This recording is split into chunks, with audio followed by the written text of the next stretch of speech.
Hello students.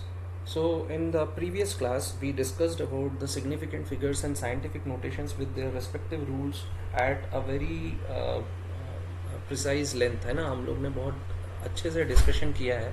But now what we need to discuss is that भाई rules of uncertainty भी होती है. That we need to discuss. ठीक है कि भाई जो अनसर्टेनिटी आ रही है वो किस लेवल तक अनसर्टेनिटी आ रही है. ठीक है. So let's discuss some of the rules for determining the uncertainty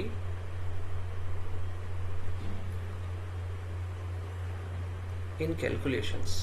ठीक है, या अरिथमेटिक कैलकुलेशंस एक्चुअली. ठीक है, तो ये बहुत इंपॉर्टेंट होता है बिकॉज रिप्रेजेंटेशन हमें फिजिकल क्वांटिटीज़ की ड्यूरिंग मेजरमेंट एंड रिजल्ट्स हमें अनसर्टेनिटी के फॉर्म में भी करना होता है. ठीक है, तो let's talk one by one. Okay, तो हमारा फर्स्ट रूल क्या कहता है? फर्स्ट रूल कहता है कि भाई मान लो कैसे हम लोग जो है अनसर्टेनिटी रिप्रेजेंट करते हैं, हमें उसको पहले समझना है एग्जाम्पल के साथ. ठीक है, तो हमारा रूल क्या कहता है? मान लो कि भाई लेंथ है. ठीक है, लेंथ मेजर किया है और लेंथ को हमने मेजर करके लेटर सपोज लिखा है L is equal to 16.2 centimetre. ठीक है, और वैसे ही ब्रेड्थ है जिसको हम B से रिप्रेजेंट कर रहे हैं एंड दैट इज 10.1 सेंटीमीटर. और ये भी बता दिया गया है भाई इसको किससे मेजर किया है? मीटर स्केल से मेजर किया है.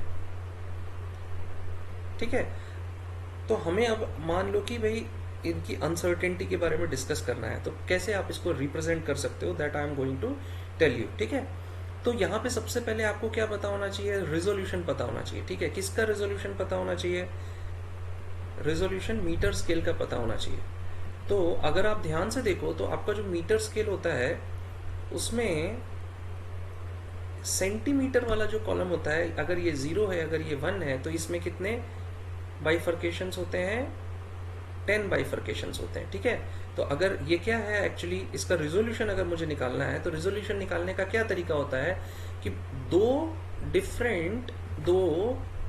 जो बड़े आपके डिजिट्स हैं, है ना, वो दो के बीच में कितने बाइफर्केशंस हैं? तो यहाँ पे 10 है तो ये एक यूनिट बन रहा है, तो 1 यूनिट डिवाइडेड बाई 10 डिविजन्स, इसका आंसर क्या आएगा? 0.1, है ना.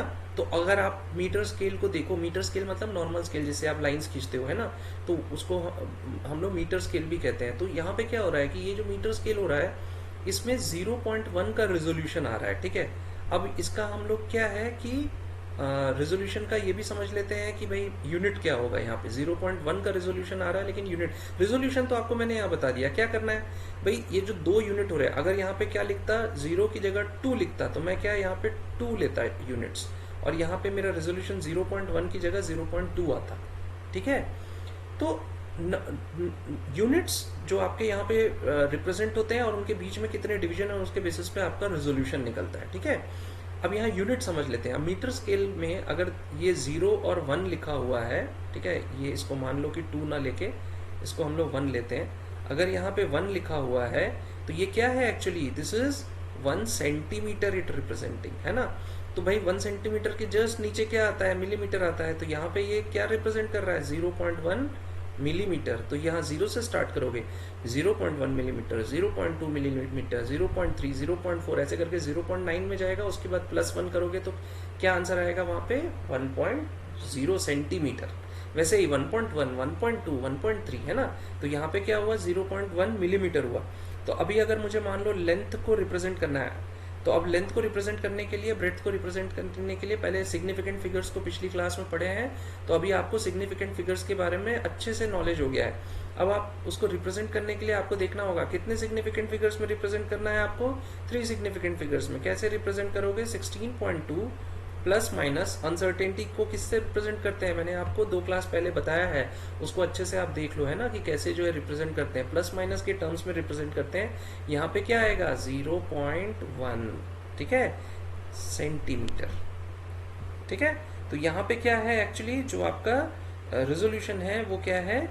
0.1, सॉरी ये मिलीमीटर नहीं है, दिस इज सेंटीमीटर, ठीक है, 0.1 सेंटीमीटर, 1 मिलीमीटर एंड 0.1 सेंटीमीटर, ठीक है ना। वैसे ही अगर मैं मान लो कि अगर इसको मैं रिप्रेजेंट करता हूँ किसके टर्म्स में, मैंने आपको रिलेटिव एरर बताया है ना, ये क्या है आपका, इतना प्लस माइनस एरर हो सकता है, ठीक है। तो यहाँ पे अगर मैं उसको इसी को रिप्रेजेंट करता हूँ किसके फॉर्म में, अगर एरर के फॉर्म में, किसके, कौन से एरर के फॉर्म में, परसेंटेज एरर के फॉर्म में, तो परसेंटेज एरर कैसे निकलता है, ये आपका किस फॉर्म में है, ए प्लस माइनस डेल्टा ए। तो परसेंटेज एरर के लिए क्या करते हैं, रिलेटिव एरर मल्टीप्लाइड बाई 100 होता है, यहाँ रिलेटिव एरर क्या है 0.1 डिवाइड बाई 16.2 इंटू 100 करोगे तो आंसर जो है वो 0.6% आता है। तो परसेंटेज एरर क्या हो जाएगा आपका 0.6%। तो यहाँ पे आपके मैं आपको क्या रिप्रेजेंटेशन का तरीका बता रहा हूँ, इसको अच्छे से समझो, है ना। लेंथ तो दिया हुआ था 16.2 सेंटीमीटर, लेकिन अनसर्टेनिटी के फॉर्म में अगर इसको रिप्रेजेंट करना है तो कैसे करोगे, सबसे पहले तो उसका रेजोल्यूशन निकालोगे, रेजोल्यूशन को यहाँ पे जो रेजोल्यूशन है उतना ही एरर हो सकता है इसमें, है ना। उसी एरर को अगर रिप्रेजेंट करना है तो भाई आपको रेजोल्यूशन मिल गया है, डिवाइड बाई आपका जो मेन वैल्यू है इंटू 100 कर दो। सिमिलरली ब्रेड्थ के लिए भी देख लेते हैं, 10.1 प्लस माइनस 0.1 सेंटीमीटर आएगा, करेक्ट। लेकिन यहाँ पे अगर मैं इसको परसेंटेज एरर के फॉर्म में लिखता हूँ तो यहाँ पे क्या लिखना होगा, यहाँ पे 0.1 डिवाइडेड बाई 10 इंटू 100, ठीक है। तो ये क्या आ जाएगा आपका 1% आएगा, तो यहाँ पे 1% आएगा, ठीक है। अब मान लो मैं कैलकुलेशन करता हूँ, क्या कैलकुलेशन करना है, एल इंटू बी, ठीक है भाई। लेंथ ऑफ ब्रेड्थ की बात हो रही है तो ये रेक्टेंगुलर ऑब्जेक्ट होगा, करेक्ट। एल इंटू बी, तो एल इंटू बी मतलब यहाँ पे क्या हो गया, मैं क्या मेजर करूंगा 16, यहाँ पे क्या करूंगा, ये आपका 16.2 इंटू 10.1 करूंगा, ठीक है। तो 16.2 इंटू 10.1 अगर मैं करता हूँ तो आंसर 163.62 आता है, ठीक है। अभी यहाँ पे 163.62 सेंटीमीटर स्क्वायर आ गया है, प्लस माइनस। अब अगर आपको याद होगा, अगर मैंने आपको पिछली क्लास में ये बताया है, जब मैं एरर्स के बारे में समझा रहा था तो कॉम्बिनेशन ऑफ एरर्स में मैंने आपको बहुत अच्छे से एक्सप्लेन किया था कि अगर आप मल्टीप्लिकेशन करते हैं तो वहाँ पे जो आपके एरर्स होते हैं वो क्या होते हैं, प्लस हो जाते हैं, करेक्ट। तो यहाँ पे क्या है आपका एरर 1% है, 0.6% है, ये क्या हो जाएगा, प्लस हो जाएगा, तो क्या आ जाएगा 1.6% आ जाएगा। इसी को अगर मुझे मान लो सेंटीमीटर के टर्म्स में रिप्रेजेंट करना है तो बहुत सिंपल है ना। अगर अब परसेंटेज एरर पता है, इसको आपको रिप्रेजेंट करना है तो 1.6% ऑफ 163.62 निकाल लो, है ना। तो कैसे निकलेगा, 1.6 डिवाइडेड बाई 100 इंटू 163.62, ठीक है। तो इसका जो आंसर है वो नियरली इक्वल टू क्या आता है, 2.6, ठीक है। अभी क्या है, ये क्या आ जाएगा 163.62, okay, plus minus 2.6 centimetre square. ये करने की जरूरत क्यों होती है, क्योंकि यहाँ सेंटीमीटर स्क्वायर में, ये परसेंटेज में है, इसको पूरा सेंटीमीटर स्क्वायर में आपको जो है दिखाना चाहिए, ठीक है ना। तो ये आ गया 2.6। अब मान लो कि मुझे जो है फाइनल रिजल्ट दिखाना है। अब फाइनल रिजल्ट किस पे डिपेंड करेगा, अच्छे से ध्यान दो, है ना। फाइनल रिजल्ट किस पे डिपेंड करेगा, फाइनल रिजल्ट डिपेंड करेगा, क्योंकि ये मल्टीप्लिकेशन हो रहा है, मल्टीप्लिकेशन में रूल्स ऑफ मल्टीप्लिकेशन लगा दो किसके, सिग्निफिकेंट फिगर्स के।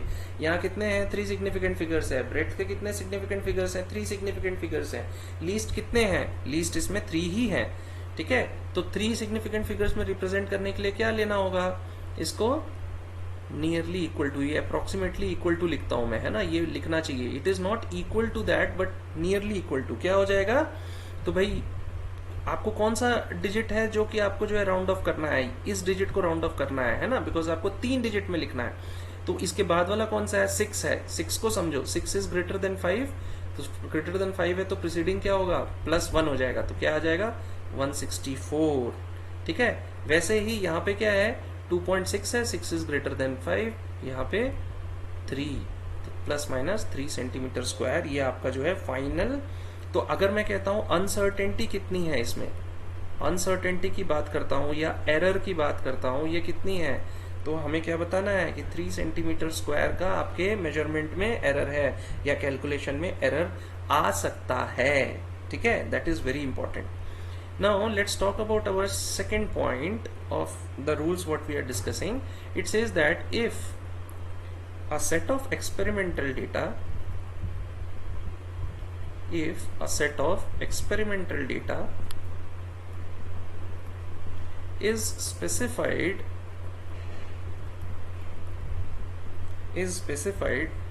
to n significant figures, a result obtained by combining the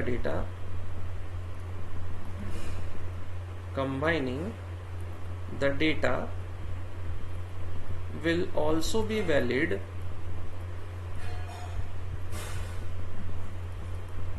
to what? To n significant figures. ठीक है, लेकिन यहाँ पे एक जो है ना आपके पास एक्सेप्शन है. What is that exception? Exception is the condition of subtraction. ठीक है, तो सब्ट्रैक्शन के केस में क्या होता है? The number of significant figures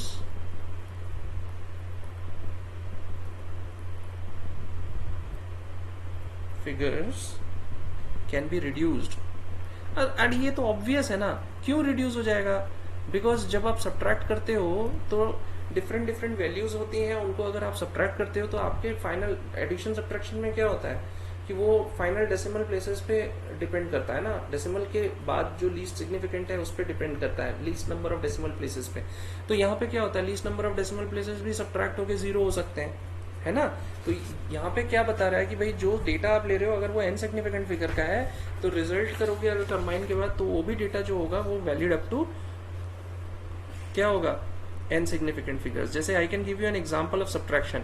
एक मेरे पास क्या है 12.9, एक मेरे पास क्या है 7.06. ठीक है, तो इसको मान लो सब्ट्रैक्ट कर लो. ठीक है, तो ये क्या आ जाएगा आपका 4, ये 8 आ जाएगा, ये आपका क्या आ जाएगा 5. ठीक है, तो आपका आंसर क्या आया 5.84. लेकिन आपको सब्ट्रैक्शन के केस में आंसर क्या आना चाहिए? तो सब्ट्रैक्शन के रूल याद करो. डेसिमल के पास लीस्ट नंबर ऑफ डिजिट्स जिसके होंगे उतने ही डिजिट्स होंगे. डेसिमल के बाद लीस्ट नंबर ऑफ डिजिट्स किसके हैं? इसके हैं. इसमें क्या है? इसमें एक्चुअली 9 है, 1 डिजिट है, यहाँ 2 है, तो 1 डिजिट में ही हमें रिप्रेजेंट करना है. तो it will be represented as. अब रिप्रेजेंट करने के लिए हमें देखना होगा 4 जो है वो ग्रेटर देन 5 है, लेस देन 5 है, लेस देन 5 है. लेस देन 5 होने से क्या रूल होता है? लेस देन 5 होने से रूल होता है जो प्रीसीडिंग डिजिट है वो वैसे ही का वैसे ही हो जाएगा. तो आंसर क्या आएगा 5.8. ठीक है, तो ये हमें समझना बहुत जरूरी है. सिमिलरली हमारे पास एक थर्ड पॉइंट होता है, वो भी हम समझ लेते हैं. ठीक है, third point. And this third point is with respect to what? With respect to relative error. It says that the relative error of a value of a number specified to significant figures depends not only on n is what? Significant figure है ना, but also on the number itself.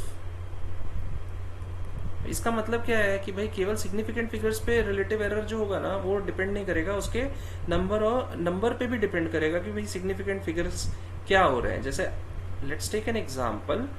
Okay, मैं कहता हूं कि भाई accuracy of mass का measurement हो रहा है हमारा. ठीक है, तो मास के मेजरमेंट में लेट अस सपोज हमारे पास 2 डिफरेंट मेजरमेंट्स होते हैं. ठीक है, एक होता है m1 का मेजरमेंट जो है वो कहता है 1.02 ग्राम प्लस माइनस 0.01 ग्राम. ठीक है, और m2 का मेजरमेंट क्या बोलता है कि 9.89 ग्राम प्लस माइनस 0.01 ग्राम.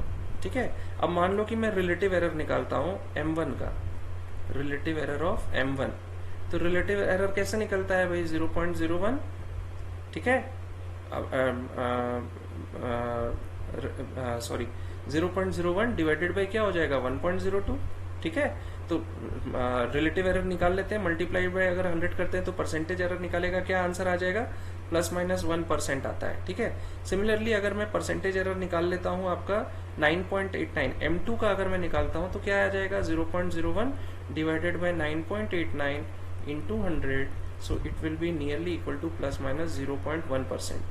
ठीक है, और हमें क्या पता है कि this is better than this.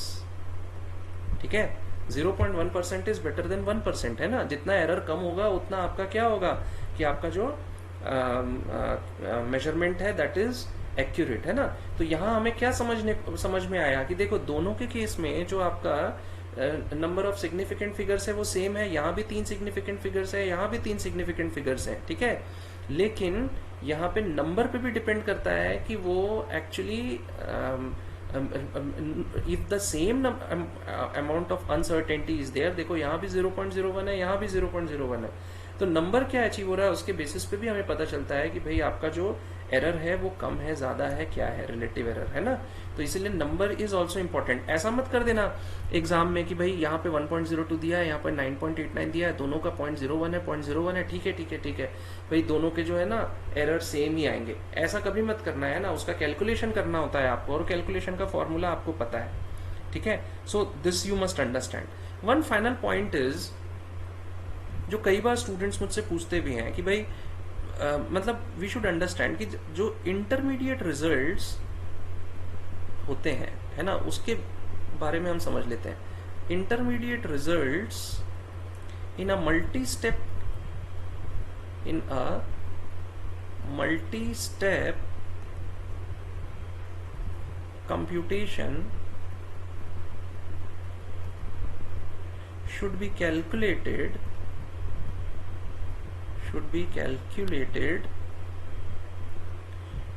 to one more significant figure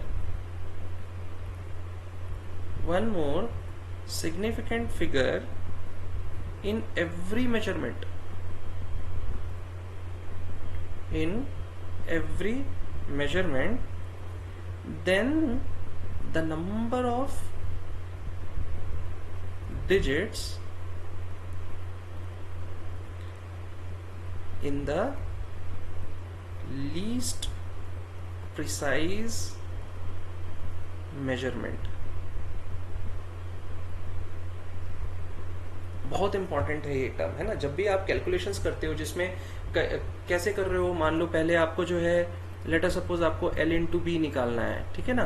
तो आप क्या करते हो, L इंटू बी के लिए आपको क्या है कि भाई पहले L इंटू बी निकालना है, फिर आपको उसमें कुछ करना है प्लस, फिर मैं गलत एग्जांपल ले रहा हूँ, मैं थोड़ा सा इसको चेंज कर देता हूँ, ठीक है।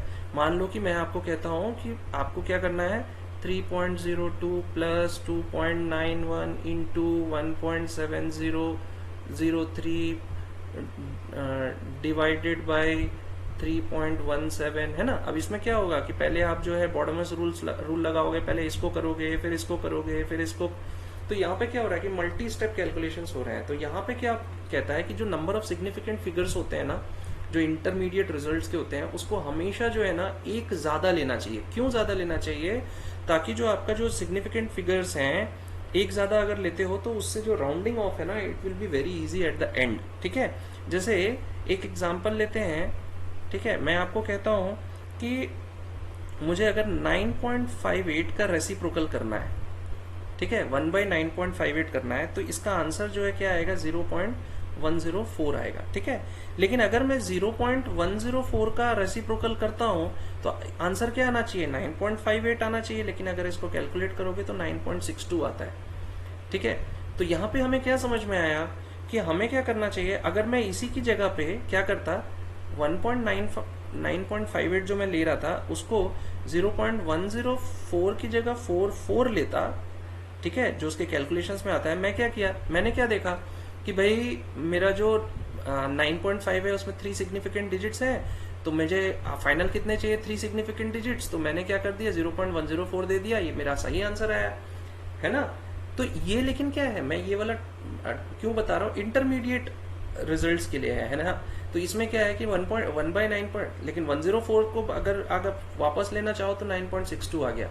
इसलिए क्या हुआ कि हमें समझना है कि इंटरमीडिएट रिजल्ट्स में एक और डिजिट ले लो, ठीक है, और फाइनली उसको 3 में लिख देना जब आप आएगा। जैसे कि यहाँ पे देखो, यहाँ पे क्या है, जब मैं ये डिवीजन कर रहा हूँ तो डिवीजन में डेफिनेटली क्या है, यहाँ 4 सिग्निफिकेंट फिगर्स हैं, यहाँ 3 सिग्निफिकेंट फिगर्स हैं। रूल क्या बोलता है, least significant figures 3 significant figures, है ना। आप 3 में लिख दोगे और फिर मल्टीप्लाई करोगे, तो यहाँ पे क्या करो, इसको 4 में ही रखो, एक ज्यादा रखो और उसके बाद मल्टीप्लाई करो, अगेन एक ज्यादा रखो, फिर उसके बाद आप ऐड करो, और तब फाइनली जो आपका रिजल्ट आ रहा ना उसको करो, तो आपका जो है ना सही, आपका नियर टू परफेक्ट कैलकुलेशन होगा, ठीक है। So this is very important part, ठीक है। अब हम लोग क्या करते हैं, कुछ जो है एग्जाम्पल्स देख लेते हैं which are very important to understand the calculations, ठीक है। ये actually these examples are very much useful for you in your calculations to understand how it works, how everything works, ठीक है। जैसे कि कुछ एग्जांपल्स लेते हैं, we are going to look over some of the examples, ठीक है। कुछ क्वेश्चंस हम करके देखते हैं। जैसे एक क्वेश्चन आपका है कि भाई आप 4.231 को ऐड करो किसके साथ, 3.51 के साथ, ठीक है। तो भाई इसका आंसर क्या आएगा, 7.741। इसको करके देखना है ना, मैं जो करवा रहा हूँ उसको समझो बस, आइडिया क्या है। लेकिन क्या है भाई 7.741 आया, लेकिन एडिशन में हमें क्या पता है कि भाई जो डेसिमल के पास लीस्ट होता है उसको हम लोग जो है फाइनल रिजल्ट में लिखते हैं। लीस्ट किसका है, 2 इधर का है, तो हमारा क्या आना चाहिए, इसको राउंड ऑफ करना होगा। राउंड ऑफ कैसे करोगे भाई, ये लास्ट वाला डिजिट लेस देन 5 है बिल्कुल, तो उसको ऐसे का ऐसे ही लिख दो, ठीक है। सिमिलरली एक क्वेश्चन और लेते हैं, इसमें क्या बोल रहा है कि भाई हमें ऐड करना है 2.36 प्लस 5.4। आंसर क्या आएगा इसका, इसका आंसर आता है 7.76, ठीक है। अब हमें क्या है, इसको अप्रोक्सीमेशन करना है, राउंड ऑफ करना पड़ेगा, क्योंकि हमें जो है 2 ही सिग्निफिकेंट फिगर्स में यहाँ दिखाना होगा, बिकॉज यहाँ पे डेसिमल के बाद एक ही डिजिट है ना। तो इसको आपको देखना होगा 6 क्या है, ग्रेटर देन 5 है, तो ये it will be equal to 7.8, round off हो जाएगा, ठीक है। थर्ड क्वेश्चन हम लोग देख लेते हैं, ये क्या है 7.2361 प्लस 8.42, ठीक है। अब इसका आंसर जो है भाई निकाल के देखना है ना, मैं तो ये कैलकुलेट करके रखा हूं तो उस हिसाब से आपको बता रहा हूं, ठीक है। तो अब भाई इसको कितने सिग्निफिकेंट फिगर्स में लिखना होगा, 3 सिग्निफिकेंट फिगर्स में, क्योंकि ये वाला जो है डेसिमल प्लेस के बाद जो है हम लोग एडिशन में क्या करते हैं, डेसिमल प्लेस के बाद लीस्ट नंबर ऑफ डिजिट्स जिसके हैं उसको कंसिडर करते हैं। तो डेसिमल के बाद कितने डिजिट्स होने चाहिए, 2 डिजिट होने चाहिए। अब देखो 15.6561 है, अब 15.65, तो भाई इसको ऐसे ही का ऐसे लिख दो 15.6। अब 5 को आपको राउंड ऑफ करना है, 6 को देख लो क्या है, ये ग्रेटर देन 5 है, तो ये क्या हो जाएगा 5 + 1 6 हो जाएगा, ठीक है। तो इसमें दोनों रूल आ जा रहा है। हाँ, एक रूल क्या है जो आप सिग्निफिकेंट फिगर्स का एडिशन सब्ट्रैक्शन एडिशन कर रहे हो, और दूसरा जो रूल क्या है वो राउंड ऑफ जो कर रहे हो उसके रूल्स की बात कर रहा हूँ, ठीक है। वैसे ही अगर मैं कहता हूँ कि भाई 420 प्लस क्या है 3.51, ठीक है, तो इसका आंसर क्या आएगा 423.51। ओके, नाउ हमें यहाँ पे समझना होगा, क्या समझना होगा कि भाई हमें इसको कितने सिग्निफिकेंट फिगर्स में लिखना है, ठीक है। तो इसके लिए हमें यहाँ पे समझना होगा कि कितने सिग्निफिकेंट फिगर्स हैं। डेसिमल के बाद सिग्निफिकेंट फिगर्स कितने हैं, तो यहाँ पे 0 है, यहाँ पे 2 है, हमें कितने लिखना है, 0 में लिखना है। तो बहुत सिंपल सी बात है, 42 तो ऐसे ही लिख दो, और इसको हमें देखना होगा कि भाई इसको जो है इंक्रीमेंट करना है या डिक्रीमेंट करना है। तो इसके बाद वाला डिजिट इक्वल टू 5 है, इक्वल टू 5 होता है तो हमें क्या पता होता है कि इवन है या ऑड है, इसका पिछला डिजिट ऑड है, तो हम क्या करते हैं इंक्रीमेंट करते हैं। आंसर क्या आएगा 424, ठीक है। रूल्स याद होने चाहिए, हाँ, रूल्स याद नहीं होंगे तो एग्जामिनेशन में गलती करके आओगे। लिखा क्या है कि भाई हमें 500 प्लस 1.365 हमें इसका कैलकुलेशन करना है, मान लो, ठीक है। आंसर क्या आएगा भाई, बहुत सिंपल है, 501.365। लेकिन हमें कितने सिग्निफिकेंट फिगर्स में लिखना है ये हमें पता होना चाहिए। अब सिग्निफिकेंट फिगर्स में लिखने के लिए हमें क्या समझना होगा कि भाई यहाँ पे हमें कितने सिग्निफिकेंट फिगर्स में लिखना है। भाई इसको हमें जो है डेसिमल के बाद इसमें 0 है, इसमें 1 भी नहीं है, इसमें 3 है, तो हमें 1 भी नहीं वाला चाहिए। तो हम क्या करेंगे यहाँ पे, हम यहाँ पे भाई ये तो ऐसे ही रखेंगे, लेकिन यहाँ चेक करेंगे 3 लेस देन 5 है, तो ये कैसे होगा, ये 50 लेस देन 5 का मतलब क्या है, ये जो है 500, मतलब ये क्या होगा, राउंड ऑफ हो जाएगा टू 100th प्लेस, ठीक है। अब हमने जो है ना अलग अलग प्लेसेस पे राउंड ऑफ करना भी जानना चाहिए। ये क्या है 45,300 प्लस 176.21, मान लो इसका मुझे आंसर चाहिए। इसका आंसर क्या आएगा, इसका आंसर आएगा 45,476.21। अब देखो मुझे इसको क्या करना है, राउंड ऑफ करना है। कितने डिजिट्स में राउंड ऑफ करना है, 3 सिग्निफिकेंट फिगर्स में राउंड ऑफ करना है ना। 3 सिग्निफिकेंट फिगर्स मतलब 3 सिग्निफिकेंट फिगर्स का मतलब क्या हुआ, देखो यहाँ पे क्या है कि 0 जो है ये तो नॉन सिग्निफिकेंट हो जाता है ना। लेकिन ये रहना तो जरूरी है, डेसिमल के बाद कुछ भी नहीं चाहिए मुझे, तो मैं क्या करूंगा भाई, चेक करूंगा 45, ठीक है। इसको थोड़ा अच्छे से लिख देता हूं मैं, ठीक है। तो ये क्या होगा 4 5 तो ऐसे ही का ऐसे ही रहेगा, ठीक है। लेकिन अब मुझे समझना है कि इसके बाद क्या आएगा, क्योंकि हमें इसको डेसिमल को हटाना है ना। डेसिमल को हटाना है तो यहाँ पे देखो जो आपका 7 है ग्रेटर देन 5 है, तो 45500 हो जाएगा ये, समझे। तो ये राउंड ऑफ हो गया। सिमिलरली अगर हम लोग एक सब्ट्रैक्शन का प्रॉब्लम देख लेते हैं, क्या लिखा हुआ है 3.542 माइनस 2.1, ठीक है। तो यहाँ इसका आंसर क्या आता है 1442 आता है, ठीक है। और सब्ट्रैक्शन में हमारे क्या होता है कि least number of decimal places किसके हैं, least number of decimal places इसका है 2.1 है ना, 1 डेसिमल प्लेस। तो हमें इसको किसके फॉर्म में लिखना है, तो इसका आंसर क्या आएगा 1.4। क्यों, क्योंकि ये जो 4 है वो लेस देन 5 है, ओके। सिमिलरली एक और प्रॉब्लम ले लेते हैं। इसमें क्या बोल रहा है कि भाई मैं लेता हूँ 6.357 और इसको मैं इससे सब्ट्रैक्ट कर देता हूँ 2.47 को, तो मेरा आंसर क्या आएगा, इसका आंसर आएगा 3.887। अब मुझे क्या देखना है कि भाई इसको कितने सिग्निफिकेंट फिगर्स में लिखना है, इसको 3 सिग्निफिकेंट फिगर्स में लिखना है, क्योंकि डेसिमल के बाद 2 डेसिमल प्लेसेस में ही हमारा लीस्ट आ रहा है, करेक्ट। तो ये क्या आ जाएगा 3.8। अब इस 8 के बारे में सोचना है, तो इस 8 के बारे में सोचने के लिए ये 7 को देखना पड़ेगा, इट इज ग्रेटर देन 5, तो ये 3.89 हो जाएगा। समझ में आ रहा है कि नहीं।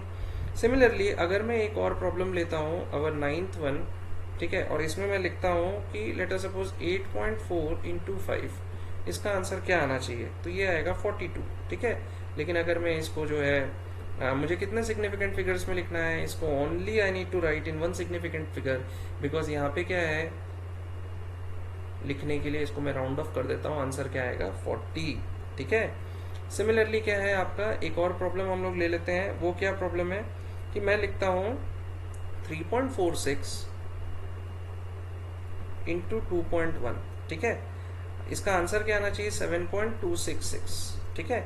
अभी 7.266 को मुझे कितने में लिखना है, तो भाई बहुत सिंपल है। इसमें लीस्ट सिग्निफिकेंट फिगर्स किसके हैं, इसके हैं 2 सिग्निफिकेंट फिगर्स, तो मुझे लिखना किसमें है 2 सिग्निफिकेंट फिगर्स। तो भाई 7 तो वैसे ही का वैसे रहेगा, 2 को हटाने के लिए उसके बाद की वैल्यू देख लो, 6 is greater than 5, so it is incremented, so 7.3 is the answer. Similarly अगर मैं लिखता हूँ यहाँ पे 32.6 डिवाइडेड बाई 2.8, तो इसका आंसर क्या आता है 11.64286। अब मुझे इसको कितने सिग्निफिकेंट फिगर्स में लिखना है, 2 सिग्निफिकेंट फिगर्स में लिखना है, तो एक तो मैं यहाँ पे आ जाएगा और दूसरा लाने के लिए 6 को चेक करूंगा, 6 इज ग्रेटर देन 5, तो आंसर क्या आएगा 12, ठीक है। यहाँ हमने क्या सीखा, देखो सिग्निफिकेंट फिगर्स को डिफरेंट प्लेसेस में हमने जो है ना एक्चुअली डिफरेंट प्लेसेस में हमने क्या सीखा, उसको कैसे हम जो है सिग्निफिकेंट फिगर्स को राउंड ऑफ कर सकते हैं, ठीक है। तो राउंडिंग ऑफ करने के लिए हम लोग जो है एक एग्जांपल और ले लेते हैं, so it will be easily understood to you, ठीक है। क्योंकि आप जब मैं राउंड ऑफ कर रहा था तो आपको थोड़ा सा डिफिकल्टी हुआ होगा कि ये कौन सा राउंड ऑफ कर दिया सर ने, है ना। यहाँ पे आप देखे होगे 45476 को ये क्या राउंड ऑफ कर दिया है ना, ये 501 को 500 में कैसे कर दिया। तो मैं आपको बताता हूँ कि क्या हो रहा है इसमें, ठीक है। मान लो कि आपके पास एक नंबर है 34718, ठीक है। अगर मैं आपको कहता हूँ इसको 1 सिग्निफिकेंट फिगर में लिखने के लिए, अब वही 1 सिग्निफिकेंट फिगर में अगर मुझे लिखना है तो भाई 3 तो वैसे ही 3 के बाद वाला जो नंबर है उसको चेक करना पड़ेगा, वो लेस देन 5 है, तो 3 का वैसे ही आ जाएगा, बाकी सब 0 हो जाएंगे। तो 1 सिग्निफिकेंट फिगर में लिखा गया because these zeros will not be counted according to the rules of finding the significant figures. इसी को अगर मैं बोलता हूँ 2 सिग्निफिकेंट फिगर्स में लिखने के लिए, तो 3 तो वैसे ही का वैसे लिख दो, 4 के बाद वाला जो नंबर है उसको चेक करो, वो क्या है ग्रेटर देन 5 है 7, तो ये क्या होगा इंक्रीमेंट हो जाएगा, ये 35000 हो जाएगा, तो आंसर क्या आ जाएगा 35,000। अगर इसी को मैं अगर 3 सिग्निफिकेंट फिगर्स में लिखना चाहता हूँ तो ये क्या हो जाएगा, 3 और 4 तो वैसे ही होगा, 7 के बाद वाला चेक करो, 1 is less than what, 1 is less than 5, तो ये क्या हो जाएगा 37400, ठीक है। सिमिलरली अगर मैं कहता हूं इसको मुझे लिखना है 4 सिग्निफिकेंट फिगर्स में, तो क्या हो जाएगा 3 4 7 तो वैसे ही का वैसे ही हो जाएगा। 1 के बारे में चेक करो तो 1 के बाद क्या है 8 है, 8 इज ग्रेटर देन 5, तो ये क्या हो जाएगा 34720 हो जाएगा, करेक्ट। अब ये तो क्या हो गया अगर मैं होल नंबर्स की बात कर रहा हूँ, नेचुरल नंबर्स होल नंबर्स की बात कर रहा हूँ, ठीक है। अगर मैं आपको कहता हूँ कि डेसिमल प्लेसेस के बारे में चेक कर लेते हैं, तो अगर मेरे पास एक नंबर है 5726.302 और इसको मैं लिखता हूँ अगर 1 सिग्निफिकेंट फिगर में, तो इसको कैसे लिखूंगा मैं, तो भाई सिंपल सी बात है, जो भी 5 के बाद वाला नंबर है उसको चेक करूंगा, 7 is greater than what, 7 is greater than 5, तो 5 जो है इंक्रीमेंट होके इसमें आ गया है ना। अब देखो 1 सिग्निफिकेंट फिगर में लिखने के लिए इसको मैं 6 नहीं लिखूंगा, हाँ याद रखो। क्यों? क्योंकि 6 तो 57 126 के पास 6 थोड़ी है, 6000 है उसके पास में। वो भी हमें लॉजिकली भी हमें सोचना है ना, थोड़ा लॉजिक भी लगाना है, तभी तो हमें समझ में आएगा कि भाई ये हो क्या रहा है ना। अगर इसी को मैं अगर टू सिग्निफिकेंट फिगर्स में लिखना चाहूँ तो कैसे लिखूंगा? तो भाई बहुत सिंपल है, 5 तो वैसे ही का वैसे ही आएगा, 7 के बाद वाला नंबर चेक करूंगा, it is less than 5, so it will B 5700। 3 significant figures में अगर इसको मुझे लिखना है तो 5 7 तो वैसे ही लिख दूंगा, 2 के बाद वाले नंबर को चेक करूंगा तो वो ग्रेटर देन 5 है, तो ये 5730 हो जाएगा। अगर मैं यही इसको मैं 4 सिग्निफिकेंट फिगर्स में लिखता हूँ तो क्या लिखूंगा मैं? 572 को तो वैसे ही रख दूंगा, 6 के बाद वाला नंबर चेक करूंगा, it is actually what? Less than 5, तो 5726 हो गया। अगर इसी को मैं 5 सिग्निफिकेंट फिगर्स में लिखता हूँ तो क्या हो जाएगा? 5726 को तो वैसे ही लिखूंगा, 3 के बाद वाला नंबर चेक करूंगा तो it is less than 5, because 0 is less than 5, तो ये 5726.3 हो गया। तो आप रिप्रेजेंटेशन समझ रहे हो कि भाई जो भी आपका रिप्रेजेंटेशन है इन डिफरेंट सिग्निफिकेंट फिगर्स, वो आपके क्या हो रहे हैं? वो आपके चेंज हो रहे हैं, ठीक है।